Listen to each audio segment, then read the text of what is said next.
자, 외로운 리얼토크 기고만장 기자실. 자, 안녕하십니까. 예, 기고만장 기자실이 조금 달라졌습니다. 네네. 오늘만요. 오늘만이 아니죠. 이번 주만. 기고만장 기자실을 아주 잘 지키고 있던 유일한 반장님이 잠시 좀 여름 휴가를 떠났습니다. 여름 휴가. 좀 상황이 좀 많이 안 좋을 때 하필 여름 휴가를 떠나서 그 유일한 반장님은 상당히 좀 편하시겠습니다만 저희한테 아주 큰 짐을 주고 갔습니다. 오늘 정영일 기자와 좀 함께 할 건데요. 어서 오세요. 네, 안녕하십니까. 주말에도 많이 바쁘셨죠? 네네, 미국 신용등급 하락 이슈가 전해졌기 때문에 이것저것 좀 취재를 하느라 좀 바빴습니다. 전 세계에서 이 S&P하고 미국 신용등급 이슈 때문에 출근한 금융인들이 상당했을 겁니다. 네네. 언론인들도 마찬가지고. 주말 수당은 좀 나왔으면 좋겠는데. 오늘은 기고만장 기자실 좀 답답하게 저도 좀 힘을 빼고 같이 좀 진행을 하겠습니다. 우선은 주말 사이에 좀 이야기를 많이 들으셨을 텐데요. S&P가 미국의 신용등급을 어떻게 낮췄고, 얼마로 낮췄고, 왜 낮췄고, 또 어떤 전망이 또 있는지 제가 좀 순차적으로 설명을 해드릴게요. 잠시만요.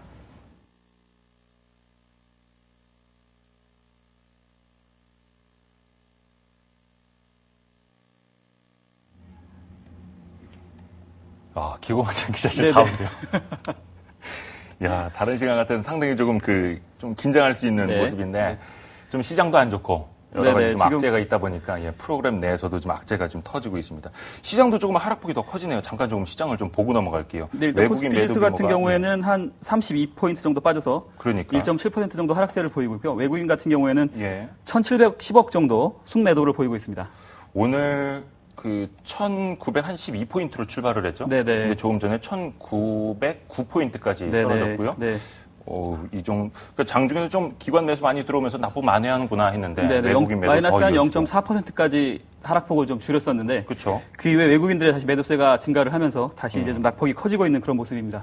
역시 지금 시장이 수급적으로 기댈 거는 연기금하고 투신권 이런 기관들인데 외국인 매도 규모를 아직은 좀 감당을 하지 못하고 있습니다. S&P 신용등급 관련해서 좀 다시 한번 살펴볼게요. 네. 좀 안 맞네요. 저는 뭐가 이렇게 훅훅 날아들어올 줄 알았는데 저희가 준비한 CG가 있습니다. 먼저 S&P가 신용등급 얼마로 낮췄는지 한번 볼게요. 많이들 들으셨겠습니다만 AAA에서 AA 플러스로 한 단계 낮춘 거고요.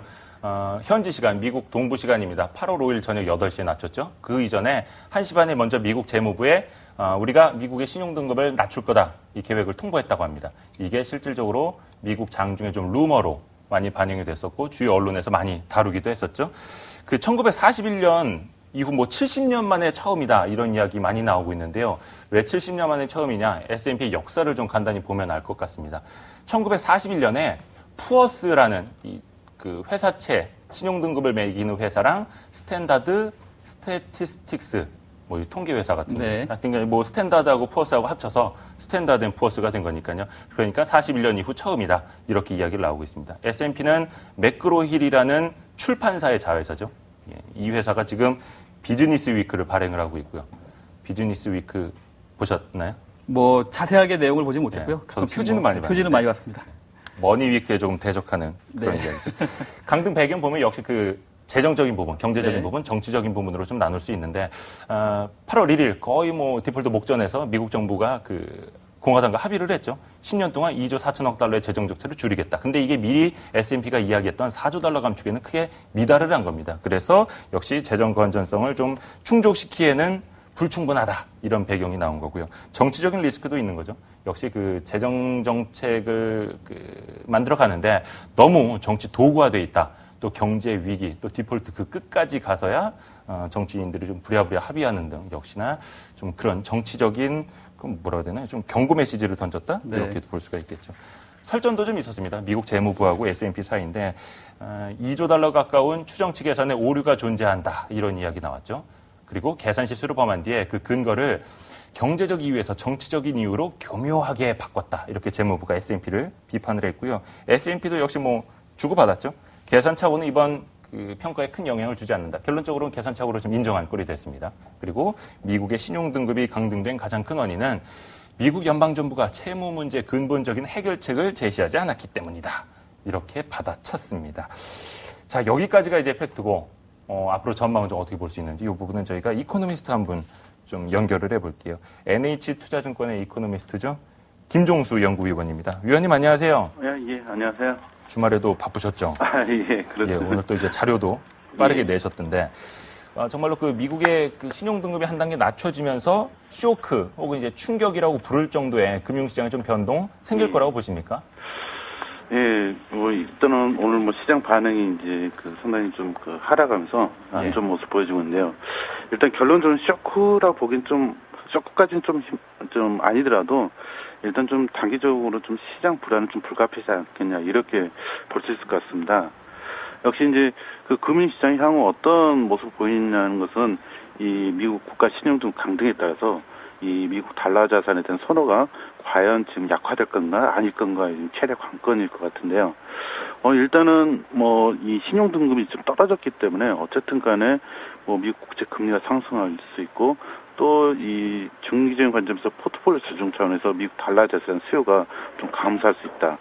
이에 따라서 외국인의 자금 이탈도 좀 생각해 볼 수 있고 미국 금융 시장이 좀 악화되는 그런 악순환으로 좀 빠질 수 있다라는 그런 우려들이 여전히 시장에는 좀 남아 있다라고 봐야 될 것 같습니다. 물론 이제 이런 불안 심리가 이제 지난 리만 사태처럼 금융 쇼크로 가지 않을 거라고 보고 있는데요. 일단은 다른 무디스라든가 피치 다른 국제 신용평가사는 여전히 미국 국가 신용등급을 최고 수준 유지하고 있다는 점입니다. 그래서 S&P만 계속 이런 기조를 가져간다면은 다들 조금 신뢰가 좀 약화될 수 있는 그런 측면도 있고요. 무엇보다도 이 기축통화인 이 달러 자산에 대한 를 대처할 만한 그런 안전 자산이 없다라는 점을 좀 생각해 볼 수가 있습니다. 또한 신용 등급이 트리플A에서 더블 A로 낮아졌다고 하지만은 이 채권에 대한 어떤 그런 담보 가치나 평가가 큰 변화가 없습니다. 그래서 달러 자산에 대한 선호 약화가 좀 제한될 수가 있는 부분이 있고요. 또 오늘 G7의 공조 대응이 좀 발표되지 않았습니까? 예. 그래서 이런 점들 놓고 봤을 때는 지금의 어떤 미국의 국가 신용 등 강등에 따른 국제 금융시장의 좀 불안감이 금융 쇼크로까지는 비화되지 않을 가능성이 높지 않겠냐 이렇게 보입니다. 단지 향후에 나타날 수 있는 어떤 시장의 어떤 움직임들이 여러 가지 불안 요인이 남아 있기 때문에 당분간 좀 이 불안감이 해소되기는 좀 빠르게 해소되기는 좀 어려운 국면이지 않겠냐 이렇게 보입니다. 연구원님 말씀해 주셨듯이 이제 미국채를 대체할 만한 안전자산이 그렇게 많지 않다는 것이 문제인 것 같은데요. 예. 중국 쪽이나 이런 쪽에서 좀 나오는 반응들이 있습니까? 미국채를 좀 계속 보유할 것인지 혹은 매각할 것인지 이런 얘기들이 나오는 게 있습니까? 예. 지난주 지난주 금요일 토요일인가요? 예. 이제 미국 국가 신용 등급이 강등되면서 이제 여러 가지 시장 반응들이 나왔는데요. 일단 일본 재무사인가요? 미국 국채에 대한 매력도는 크게 변하지 않았다. 여전히 미국 국채에 대한 보유 비중을 유지하겠다. 이런 멘트가 나왔고요. 또 중국도 외교부상인가요? 경제부상 통해서 이제 이야기가 나왔는데 지금의 어떤 상황을 글로벌 공조를 통해서 세계 각국이 적극적으로 대응을 해야 된다라는 그런 발언이 나왔습니다. 그래서 그런 상황을 놓고 봤을 때는 지금 미국 국채를 국가별로 봤을 때는 중국이 한 12.5%, 일본이 한 10% 이렇게 상당히 많이 보유하고 있는데요. 예. 일단 이런 미국 국채에 대한 어떤 변화 없는 신뢰를 현재까지 좀 가져가고 있다는 점에서 일단은 미국 국채에 대한 어떤 미국 달러 자산에 대한 서로 약화가 크게 나와서 시장을 크게 교란시키거나 이럴 가능성은 현재로서는 일단 낮다라고 봐야 될 것 같습니다. 그렇군요. 다음 주가 아니죠. 벌써 이번 주니까요. 이번 주 화요일에 미국 시간으로 이제 FOMC 회의 이후에 성명 발표도 또 있지 않습니까? 예, 그렇습니다. 그러니까 이전부터 실물 지표들 좀 안 좋아질 때 Q3에 대한 기대감이 좀 많아졌었는데 이번에 좀 신용등급 강등이 되고 미국 경제에 대한 우려가 더 커지면서 Q3에 대한 가능성이 더 좀 높아졌다고 보세요? 이번 주 화요일 좀 어떤 코멘트 예상하고 계세요? 예, 그렇습니다. 아무래도 이제 가능성이 상당히 높아졌다. 상당히. QE에 대한 언급을 직접적으로 하지 않겠냐 그런 판단입니다. 사실 지난 7월 지난주에 나왔던 고용 지표는 생각보다 괜찮았습니다. 그래서 이런 국가 신용등 강등만 없었다면 여전히 QE3의 가능성은 그렇게 상대적으로 낮았을 텐데요. 지금은 이제 국가 신용등 강등에 따라서 이 국제 금융 시장이 미국 금융시장이 어떻게 반응할지 상당히 좀 불안한 그런 상황입니다. 그래서 그런 상황이기 때문에 경기 부양뿐만 아니라 일단 금융시장, 그러니까 경기가 계속 회복돼 있어 금융시장 안정이 필요하기 때문에 이 금융시장 안정을 위해서 이 Q3에 좀 더 적극적으로 나서겠다라는 그런 좀 어떤 발언이 나오지 않을까 좀 그런 생각이 듭니다. 가능성이 상당히 높아졌다. 네, 상당히 높아졌다라고. 연구원님 그러면은 좀 새로운 양적 완화 정책이 나오면은 금융시장에서의 위기가 실물로 좀 전이될 가능성은 좀 낮다고 보시는지요? 일단은 그런 어떤 양적 완화 정책들이 일단은 이 경제 이 시장에 대한 어떤 투자 심리를 좀 안정시킬 수 있다라는 점에서 단기적으로는 일단 좀 긍정적으로 볼 수 있고요. 그로 인해서 금융시장이 안정을 찾아간다라면 역시 이 금융 불안이 경제 심리에 미치는 영향이 제한되고 그에 따라서 경제 심리가 이제 금융이 안정돼서 개선될 수 있기 때문에 실물 경기에 미치는 영향은 긍정적이라고 볼 수 있을 것 같습니다. 오늘 김종수 연구위원 통해서 또 이제 그 S&P의 미국 신용등급 강등 이후의 시장 반응 또 전망까지 이야기를 들어봤습니다. 위원님, 예. 사진이 한 10년 전 사진 같은데요? 아무튼 오늘 좋은 이야기 덕분에 감사합니다. 예, 감사합니다. 예, 고맙습니다. 예, 안녕히 계세요. NH투자증권의 김종수 이코노미스트 이야기 들어봤습니다. 오늘 뭐 주식시장 좀 좋지는 않습니다. 계속해서 좀 저점 깨고 내려가는데요. 1908포인트로 1900포인트도 좀 안심을 못하겠어요. 또 미국 시장 열린 다음에 또 내일의 반응도 또 봐야 되니까요. 그러면은 일단 위험자산이라는 주식은 외국인이 많이 팔고 있는데 상대적인 안전자산인 채권은 어떨지 또 미국 쪽 이제 국채시장 움직임도 밤에 봐야 되니까요. 이쪽 한번 챙겨볼게요. 하나대투증권의 김상훈 연구위원입니다. 위원님 안녕하세요. 네, 안녕하십니까. 예. 먼저 그 국내 채권 시장부터 좀 이야기해 주세요. 좀 반응이 크게 있습니까? 예, 국내 채권 시장은 뭐 그렇게 큰 반응을 보이고 있지는 않습니다. 예. 일단 그 현물 금리 같은 경우는 약 한 1bp에서 2bp 정도 지금 뭐 소폭 하락하고 있고요. 그리고 국채 선물 역시 약 한 3팁 정도에서 플러스 그러니까 강보합 장세를 지금 보이고 있는 그런 상황입니다. 그래요. 네, 그러면은 연구원님 지난주까지는 채권 시장에서 외국인들이 좀 많이 샀는데요. 이번 주에 좀 외국인들이 좀 그 신용등급 강등이나 이런 이벤트 영향으로 인해서 좀 투자금을 회수할 가능성 같은 것은 없을까요? 네, 현재 외국인들의 동향을 살펴보면은 현물 시장에서는 국채를 약 한 400억 정도 지금 매수를 하고 있고요. 그리고 국채 선물은 6천여 계약 정도를 지금 순매수하고 있습니다. 예. 뭐 지금까지 봐서는 외국인들이 뭐 국내 채권 시장에서 이탈을 할 그런 조짐을 보이고 있지 않고요. 그리고 크게 이제 외국인들의 이제 그 국내 채권 시장 영향을 봤을 때 일단은 그 좀 중장기적으로는 아무래도 선진국의 이제 그런 채권이 등급이 하향됐다는 것은 이제 상대적으로 상대 재정이 양호한 이제 이머징 국채의 그 수요 확대가 되면서 이제 그 좀 상대적으로 수혜를 볼 가능성이 있습니다. 그런 반면에 좀 우려되는 것은 아무래도 이제 그 달러 유동성이 이제 뭐 부족하게 되면은 국내 채권 시장에서 일부 단기 외국인 투자자들이 좀 자금 회수에 나서지 않을까 하는 우려가 있는데요. 예. 아직까지 그런 기미는 보이고 있지 않는 것으로 그렇게 판단이 됩니다. 또 외환 시장 한번 좀 볼게요. 오늘 원달러 환율은 그래도 장 초반에 잠깐 좀 1,070원 좀 올라섰다가 지금은 1,069원대에서 큰 변동은 없이 이어지고 있는데 좀 변동성 앞으로도 걱정 안 해도 될까요? 원달러 환율은 또 방향은 어느 쪽으로 얼마나 보시는지? 예, 지금 FX 스왑 포인트를 살펴봐도 지금 뭐 변동성이 그렇게 크지는 않은 상황이고요. 예. 지금 그 단기적으로는 한 70, 80원까지 일단, 달러는 약세를 보이겠지만은, 이머징 통화 자체가 조금 글로벌, 이제 아무래도 안전자산 선호에서는 이머징 통화가 조금 상대적으로 좀 제외가 되면서 환율은 좀 상승할 가능성은 단기적으로 있어 보입니다. 하지만은, 경제 펀더멘탈이 크게 이제 우리나라는 미국의 그게 지금 변화가 있을 것으로는 보이지 않기 때문에 워낙 강세 이제 그 기조 자체는 유지가 될 것으로 그렇게 예상이 됩니다. 우리나라 같은 경우에도 이번 주 목요일 날 금리 결정이 예정돼 있는데요. 어떻게 좀 전망을 하시나요? 일단 그 시장의 전망은 8월 금통이 인상 전망이 우세하였습니다. 지금 물가가 굉장히 높은 수준이고요. 그리고 또 최근에 폭우로 이제 농수산물 가격도 상승이 지금 예상이 되고, 그리고 무엇보다 다음 달에는 이제 그 추석이 있는데 금통이랑 추석이 좀 가깝게 있었어요. 그 통화정책 변경이 좀 쉽지 않을 것으로 예상을 해서 8월의 금리 인상의 적기로 그렇게 예상을 했었습니다. 하지만은 이런 그 대불확실성이 좀 확대가 되면서 지금은 이제 그 인상 전망에서 동결 전망이 좀 더 확대되고 있는 그런 상황입니다.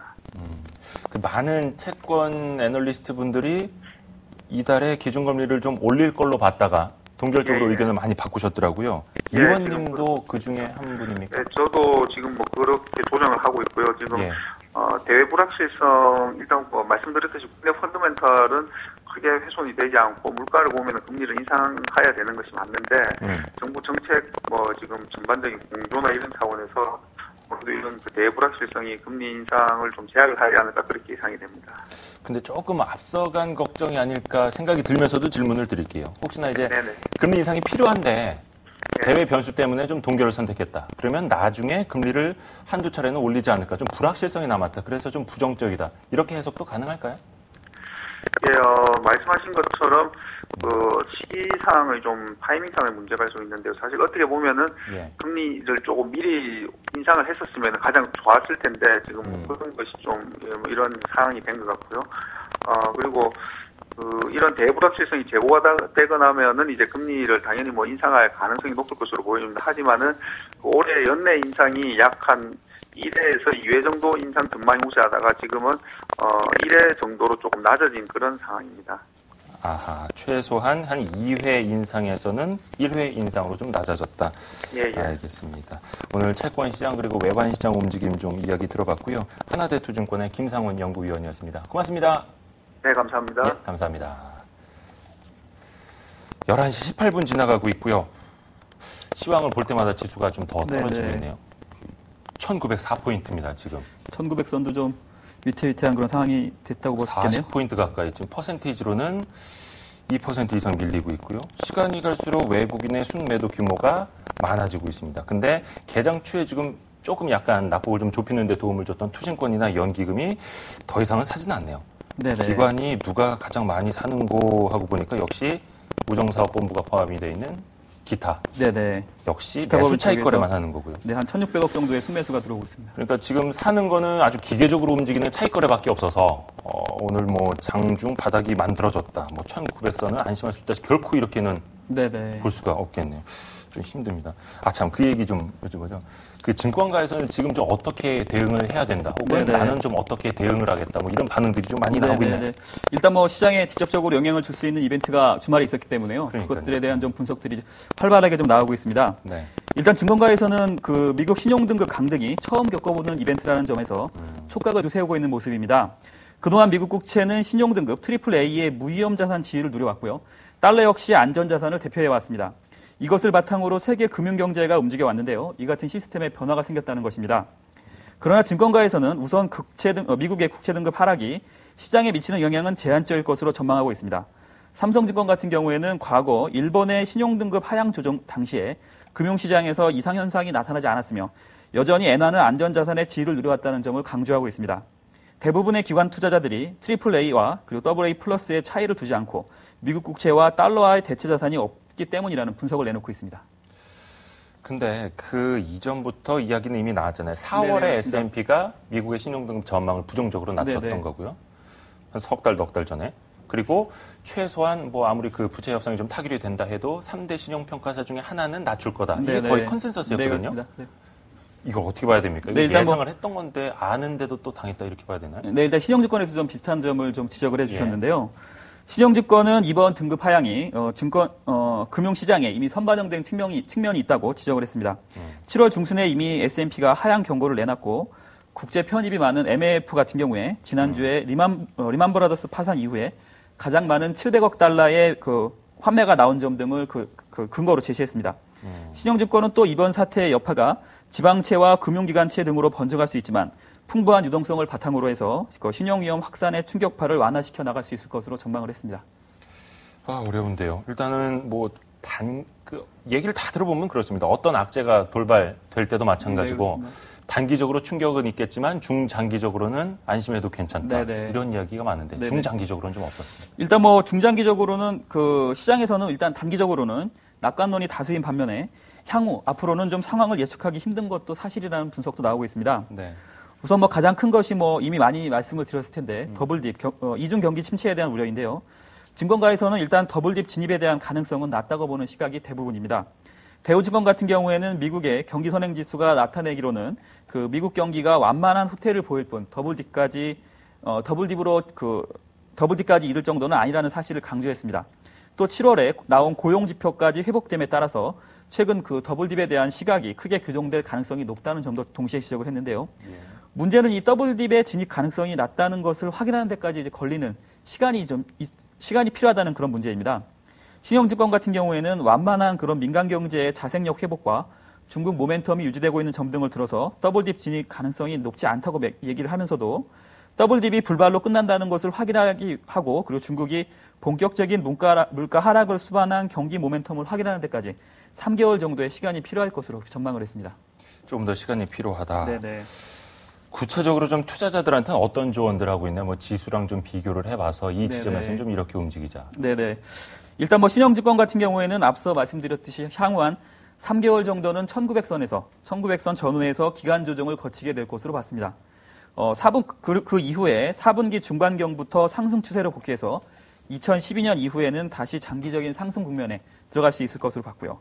토러스 투자증권 같은 경우에는 정민일 기자, 네네. 잠시만요. 지금 브레이킹 하나 좀 걸게요. 1900포인트 이탈됐습니다, 방금.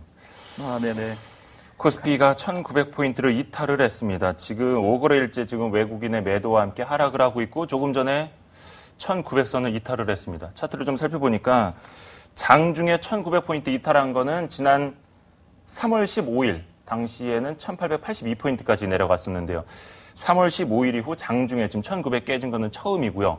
만약에 이제 종가상으로 1900포인트를 하회한다면 작년 11월 30일 이후 처음으로 종가상으로 1900포인트도 깨게 될지 조금 더 지켜봐야겠습니다. 아무래도 좀 더 밀리다 보니까 같이 조금 매도하는 좀 그런 영향도 좀 있겠네요. 이야기를 좀 일단 계속 말씀드릴까요? 예. 일단 토러스 증권 같은 경우에도 비관적으로 볼 경우에 코스피는 향후에 5% 정도 추가적인 하락도 가능하다는 예상을 내놨습니다. 다만 토러스 증권은 미국 고용 지표가 개선된 상황에서 중국의 7월 물가 상승률이 완만하다면 글로벌 경제의 더블딥 우려에 대한 우려가 개선될 가능성도 있다고 봤습니다. 근데 역시 뭐 다들 이제 긍정적으로 보는 증권사들이 네네네. 대부분입니다. 네네. 여기에서 더 적극적으로, 더 공격적으로 네네. 보는 것도 혹시 있나요? 네네. 일단 우리 투자증권 같은 경우가 좀 대표적인 경우라고 할 수 있을 것 같은데요. 투자증권. 네, 코스피 지수가 지난주 이후에 급락세를 보이면서 더블딥과 경기 후퇴에 대한 우려를 이미 반영을 하고 있다는 것입니다. 따라서 역발상으로 보면은 3분기 이후에 빠른 속도로 주가가 회복할 가능성도 있고 미국에서 아까 나왔던 양적 완화 정책이 나올 경우에 시장 회복이 더욱 빠를 수 있을 것으로 봤습니다. 우리 투자증권은 1950선 이하에서는 적극적으로 매수할 것을 제시했고요. 1900선이 깨진다고 해도 지수의 방향성이 훼손되지는 않을 것이라는 그런 주장을 제기했습니다. 역시 이럴 때 좀 뭐 힘든 사람들은 모든 시장 참여자겠습니다만 네, 시장 참여자들한테 좀 조언을 해주는 증권사들도 상당히 좀 곤혹스러울 겁니다. 네, 그렇습니다. 네. 혹시 이럴 때 또 공개 사과문 같은 거 많이 나오는데. 네, 그렇습니다. 이번 같은 경우에는 신한금융투자가 가장 먼저 하우스가 리서치 센터에서 바라보는 시장 전망을 조정을 하면서요. 낮췄겠죠? 네, 낮추면서 이제 그 사과문을 올렸습니다. 아이고. 신한금융투자 같은 경우에는 그 하반기 코스피 전망치를 종전에 2000에서 2550으로 제시를 했었는데요. 이것을 1850에서 2300으로 크게 낮췄습니다. 이번 지수 급락으로 해서 당초 전망치에 하단이 이미 훼손됐다는 판단에서인데요. 심재혁 신한금융투자 투자전략팀장은 최근 주가 급락은 한국 자체의 리스크보다 미국과 유로의 재정 및 신용 리스크가 체력적인 위험까지 건드리는 상황에서 이 부분에 대해 더 감안하지 못한 점에 대해서 사과드린다고 공개 사과를 하기도 했습니다. 그러면서 하우스비어 조정과 관련해 여러 가지 변수와 상황에 대한 세심한 부족했음을 반성한다면서 이를 계기로 합리적이고 균형감 있는 가이던스를 제시해 투자 판단에 도움이 될 수 있도록 노력하겠다고 덧붙였습니다. 이럴 때 정부 쪽은 어떻게 움직이는지 그리고 공공기관들은 어떻게 대응하는지도 좀 살펴봐야겠네요. 일단 시장 심리 안정화를 하는 데 있어가지고는 그 정부 대책이 좀 중요할 거라는 생각이 드는데요. 예. 금융위원회 같은 경우에는 지난 5일에 긴급 간부회의를 개최해서 시장 상황을 점검했고요. 금융투자협회 같은 경우에는 오늘 아침에 증시가 혼란에 빠질 것을 대비해서 비상대책반을 가동하겠다는 계획을 밝혔습니다. 그 시장 급락 시에는 각 증권사의 시장 안정화 유도 및 정부의 세제 혜택 요구 등을 추진할 계획이라고 밝혔습니다. 한국거래소 역시 휴가 중이던 김봉수 한국거래소 이사장이 부랴부랴 복귀해서 오늘 아침에 제1차 비상시장 점검회의를 개최하기도 했습니다. 또 비상운영 체제로 돌입을 해서 시장 운영 비상대책반을 구성해 운영하고 있다고 밝히기도 했는데요. 이 비상대책반의 내용을 좀 살펴보면요. 야간 근무조를 편성을 해서 외국인 거래 동향 등 국내외 금융시장을 24시간 모니터링하고 있으며 시장 여건이 변화할 경우에 주요 거래소의 시장 조치들을 참고해서 안정적인 시장 운영 대책을 마련할 수 있도록 노력하겠다고 밝혔습니다. 또 거래소 시장감시위원회도 최근에 주가 급락과 관련해서 시장감시 활동을 강화하겠다고 밝히기도 했습니다. 특히 현물과 선물 연계 거래, 해외 연계 거래 및 그 차익 공매도 등에 대한 시장 감시도 강화할 예정이라고 밝혔습니다. 문제는 이제 좀 효과가 네네. 있었으면 좋겠네요. 이제 그 클로징을 좀 해야 될 시간인데 지금도 1,898포인트로 낙폭이 점점 더 커지고 있습니다. 그리고 오늘 거래량 보니까 이 시각 현재 한 2억 주 거래 넘어섰고요. 거래 대금도 3.5조 넘어서서 하락장에서 네네. 거래량이 상대적으로 좀 많이 늘고 있습니다. 이 부분도 좀 이야기를 해드리겠습니다. 좀 힘이 나야 될 텐데요. 당장 오늘 밤 미국 증시 좀 봐야겠고요. 화요일에 FOMC 회의 결과도 좀 꼭 봐야겠습니다. 정유일 기자 수고 많았습니다. 네, 수고하셨습니다.